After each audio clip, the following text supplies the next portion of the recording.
ఓర్పుతో చేసే పని ఎప్పుడూ మంచి ఫలితాన్నే ఇస్తుందండి. ఈ వంటకంలాగే. సమయం తీసుకుంటే ఫలితం అనేది ఏదైనా సరే చాలా అసలు వండర్‌గా ఉంటుందనమాట. నెమ్మదిగా ఓపికతో ఉండటం కూడా శనితత్వమే అంటారు పెద్దలు.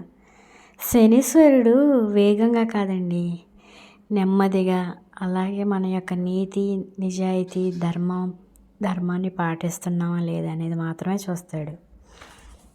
పాపం కొంతమందికి ఏ పని మొదలుపెట్టినా అసలు ఆ పని మొదలు కాదు కదా, ఒక పని చేస్తే ఇంకో పని డబుల్ పని అనేది వాళ్ళకి ఎదురవుతూ ఉంటుందన్నమాట.